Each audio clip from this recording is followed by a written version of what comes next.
शहर के मध्य में रेलवे स्टेशन के ठीक बाहर एक छोटी सी चाय की दुकान थी। हर सुबह वहां लोगों की भीड़ जमा हो जाती थी। उस दुकान पर काम करने वाली 25 साल की लड़की मंजरी, जिसे लोग प्यार से चाय वाली कहते थे, हमेशा मुस्कुराते हुए ग्राहकों को चाय परोसती थी। उसकी चाय की महक दूर दूर तक फैलती थी और लोग कहते, इस लड़की की चाय में कुछ जादू सा है।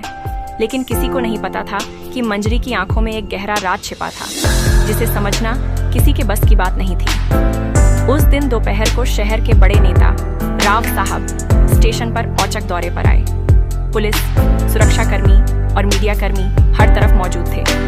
भीड़ को पीछे हटाया जा रहा था। उसी भीड़ में मंजरी अपनी चाय की केतली ले खड़ी थी। अचानक जब राव साहब भीड़ की ओर बढ़े, मंजरी ने बिना रुके उनके गाल पर एक जोरदार तमाचा जड़ दिया।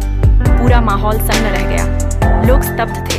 कैमरे चालू हो गए, माइक लपके। एक चाय बेचने वाली ने राव साहब को थप्पड़ मार दिया। खबर जंगल की आग की तरह फैल गई। पुलिस तुरंत हरकत में आई। सुरक्षा कर्मियों ने मंजरी को पकड़ लिया। चारों ओर सवाल गूंजने लगे। क्यों मारा तमाचा? किसके कहने पर किया? क्या तुम किसी साजिश का हिस्सा हो?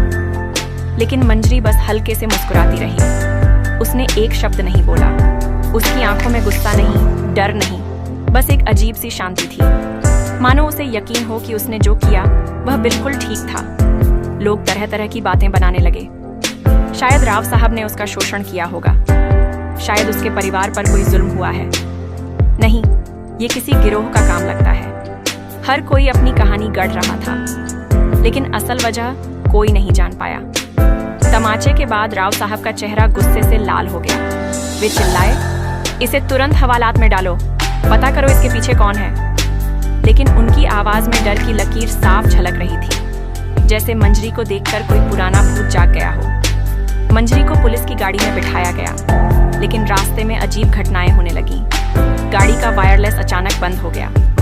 ड्राइवर को एक फोन आया, जिसके बाद वह बेचैन हो उठा।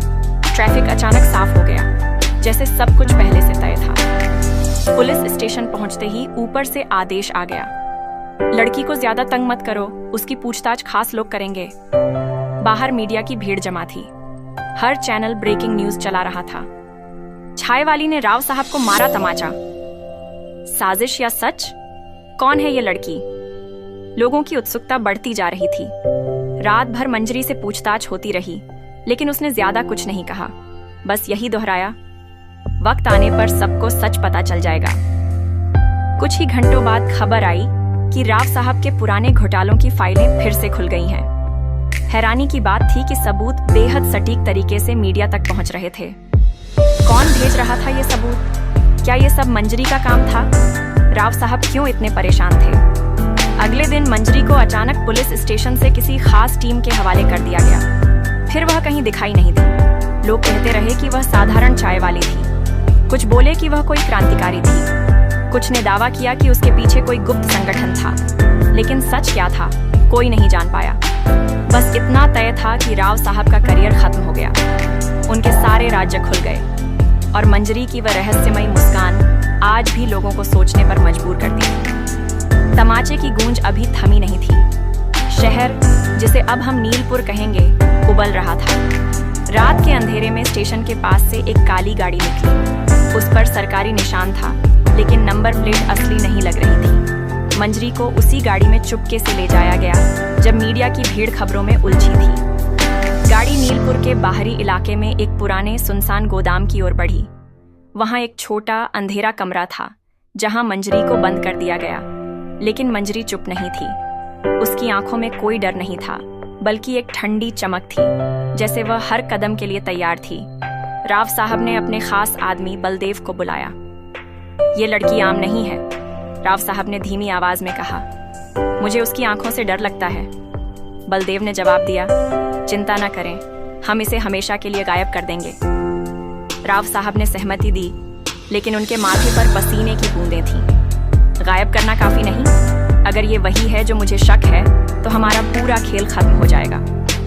गोदाम में बंद मंजरी ने दीवार पर उभरे अधूरे निशान देखे। उसने धूल हटाई तो एक शब्द दिखा, कागजात। लेकिन उसका आधा हिस्सा मिटा हुआ था।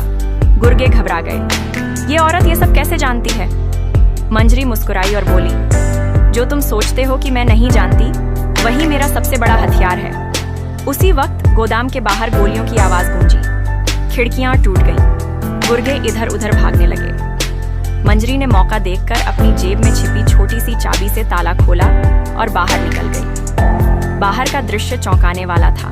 काले कपड़ों में नकाबपोश लोग गोदाम पर हमला कर रहे थे। उनके पास आधुनिक हथियार थे।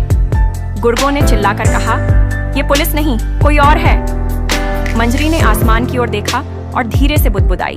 अब खेल शुरू हुआ। गोदाम पर हमला तेज और सुनियोजित था।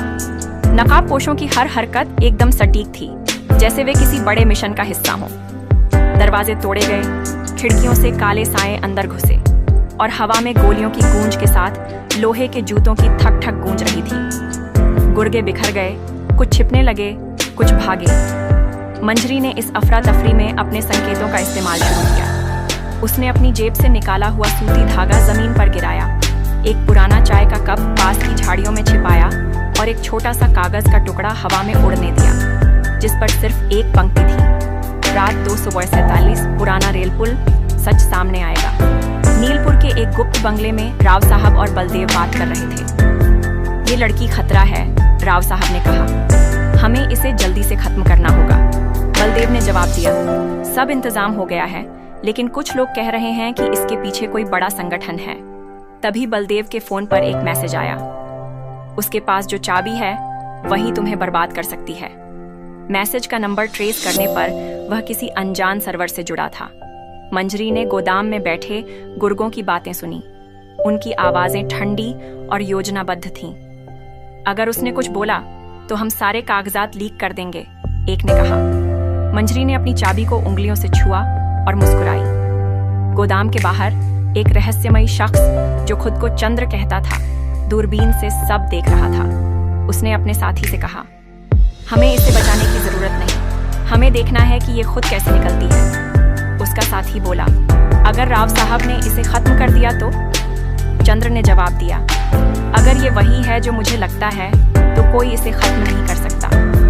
गोदाम की छत से अचानक एक रोशनी चमकी। किसी ने फ्लैशलाइट जलाई थी। नीचे राव साहब की काली गाड़ी फिर दिखी, लेकिन इस बार उसमें कोई नहीं था। सिर्फ खाली सीटें थीं, जिन पर कुछ फाइलें रखी थीं और उन पर वही स्याही की बूंदें थीं। मंजरी ने अपने दिमाग में एक नई योजना बनाई। उसने सुनी हुई बातों, छिपे संकेतों और अपनी चाबी को जोड़ा। रात के 2:43 पर पुराने रेल पुल के पास एक पुरानी धुन अचानक बजी। किसी ने एक छोटा रेडियो चालू किया था, जिसमें राव साहब का नाम लेते हुए एक पुरानी रिकॉर्डिंग चल रही थी। गोदाम की दीवार पर फिर से निशान उभरे, लेकिन इस बार वे पूरे थे। कागजात, सत्य। गुर्गे डर गए। बाहर से 3 हल्की ठोकरों की आवाज आई, जैसे कोई कोड दे रहा हो। कोई दरवाजा खोलने की हिम्मत नहीं कर रहा था। तभी एक अनजान नंबर से मैसेज आया। वह बाहर की दुनिया नहीं, अंदर की सच्चाई बदलने आई है।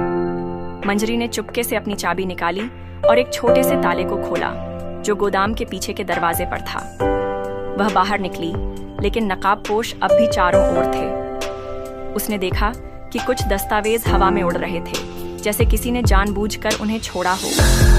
मंजरी ने एक कागज पकड़ा, जिस पर सिर्फ एक नाम लिखा था, राव साहब। उसी पल नीलपुर के सीबीआई दफ्तर में हलचल मच गई। कुछ अधिकारी रात भर जाग रहे थे। एक मेज पर वही चाय का कप रखा था जो मंजरी ने स्टेशन पर छोड़ा था। उस पर एक छोटा सा निशान था, जो सिर्फ उसी को समझ आ सकता था जो उसकी भाषा जानता हो। मंजरी अब नकाबपोशों के बीच थी। उसने अपनी चाल चली। एक नकाबपोश को उसने चुपके से एक संदेश दिया, अगर तुम सच चाहते हो तो रेल पुल पर 3 बजे मिलो। नकाबपोश ठिठक गया, लेकिन उसने कुछ नहीं कहा। मंजरी जानती थी कि समय कम है। उसने अपनी चाबी को फिर से छुआ और एक गहरी सांस ली। गोदाम के बाहर एक और फ्लैश चमका। इस बार वह चंद्र की ओर से था। उसने अपनी दूरबीन नीचे रखी और अपने साथी से कहा, अब असली खेल शुरू होगा। मंजरी ने एक बार फिर आसमान की ओर देखा। उसकी मुस्कान गहरी हो गई। वह जानती थी कि वह अकेली नहीं है। रात के 3 बजे पुराने रेल पुल पर एक साए जैसी आकृति दिखी। वह चंद्र था, लेकिन उसके साथ कोई और भी था। उनके हाथ में एक छोटा सा डिवाइस था, जो धीमी धीमी बीप की आवाज कर रहा था। मंजरी ने दूर से देखा और अपने अगले कदम की योजना बनाई। गोदाम में अब सन्नाटा था, लेकिन हवा में कुछ बुदबुदा रहा था। राव साहब के बंगले में बलदेव ने फोन उठाया। दूसरी ओर से आवाज आई, कागजात मिल गए हैं, अब रुकना मुश्किल है। राव साहब का चेहरा सफेद पड़ गया। मंजरी ने रेल पुल की ओर कदम बढ़ाए। उसकी चाबी अब भी उसकी मुट्ठी में थी। वह जानती थी कि यह चाबी सिर्फ एक ताले को नहीं, बल्कि कई राज खोलने वाली थी। रात गहरी हो रही थी और नीलपुर की सड़कों पर एक नया तूफान उठने वाला था। नीलपुर की वह रात कभी न भूलने वाली बन गई थी। मंजरी ने पुराने रेल पुल की ओर बढ़ते हुए हवा में फैली ठंडक को महसूस किया। उसके कदम तेज थे, लेकिन सधे हुए, जैसे हर पग पर वह अपनी योजना के एक हिस्से को जोड़ रही हो। पुल के नीचे चंद्र और उसका साथी खड़े थे। उनके हाथ में वह डिवाइस अब और तेज बीप कर रहा था, मानो कोई सिग्नल पकड़ रहा हो। चंद्र ने मंजरी को देखकर हल्का सा सिर झुकाया, लेकिन कोई शब्द नहीं बोला। उसका साथी, जो एक लंबा चौड़ा शख्स था और जिसका नाम राकेश था, ने डिवाइस से एक छोटी सी स्क्रीन निकाली और मंजरी को दिखाई। स्क्रीन पर कुछ नंबर चल रहे थे। वे लोकेशन कोड थे, जो गोदाम से निकलकर राव साहब के बंगले तक की ट्रैकिंग दिखा रहे थे। ये सारे सबूत अब हमारे पास हैं, चंद्र ने धीमी आवाज में कहा, लेकिन हमें अभी इंतजार करना होगा राव साहब की अगली चाल का। मंजरी ने स्क्रीन पर नजर दौड़ाई और अपनी चाबी निकालकर राकेश को दी। ये चाबी उस पुराने लॉकर की है जो स्टेशन के पास छिपा है। उसमें कुछ पुराने दस्तावेज हैं राव साहब के पहले घोटाले के। इन्हें सीबीआई तक पहुंचाओ। राकेश ने चाबी ली और बिना समय गंवाए वहां से निकल गया। उसकी मोटरसाइकिल की आवाज रात के सन्नाटे में गूंज उठी। चंद्र ने मंजरी से कहा, तुम्हारी पहचान अभी भी गुप्त रखनी होगी। अगर राव साहब को शक हुआ कि तुम सीबीआई से हो, तो वे और बड़े खिलाड़ियों को शामिल कर लेंगे। मंजरी ने सहमति में सिर हिलाया। उसकी आंखों में अब एक नई चमक थी, न्याय की चमक, जो वर्षों की मेहनत से बनी थी। उधर राव साहब के बंगले में माहौल तनावपूर्ण था। बलदेव फोन पर चिल्ला रहा था, कैसे मिल गए कागजात? गोदाम पर किसने हमला किया?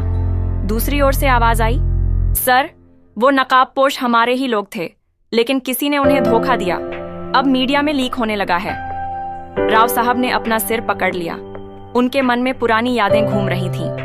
वह दिन जब उन्होंने पहला घोटाला किया था, सरकारी फंड्स को प्राइवेट कंपनियों में ट्रांसफर किया था, और फिर कैसे उन्होंने गवाहों को चुप कराया था।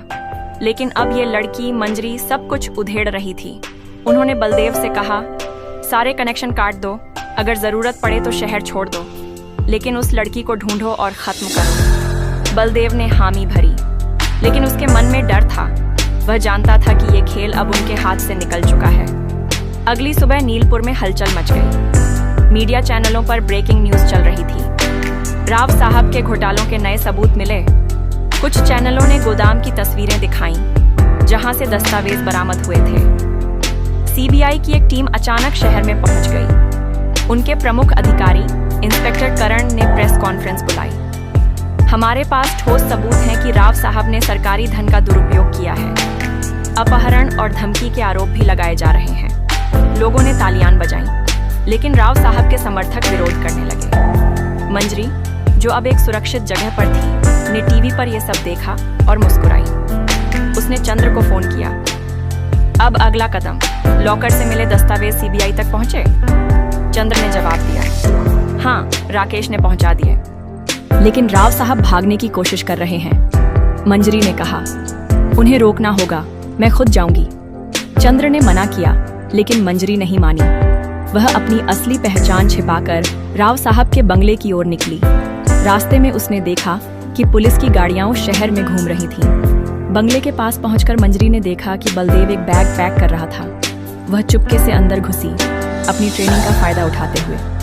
बलदेव को पकड़कर उसने कहा, अब खेल खत्म, सबूत हमारे पास हैं। बलदेव घबरा गया। तुम कौन हो? मंजरी ने अपना बैज दिखाया, सीबीआई ऑफिसर। मैं वही चाय वाली हूँ, लेकिन असल में तुम्हारे बॉस के राज खोलने वाली। बलदेव ने सरेंडर कर दिया और सारे राज उगल दिए। कैसे राव साहब ने लाखों करोड़ों का घोटाला किया, गवाहों को धमकाया और गोदाम में अपहरण की साजिश रची। सीबीआई की टीम ने राव साहब को गिरफ्तार कर लिया।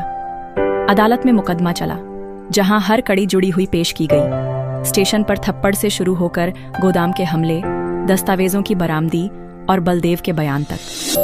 वकीलों ने बहस की, लेकिन सबूत इतने मजबूत थे कि राव साहब को उम्र कैद की सजा सुनाई गई।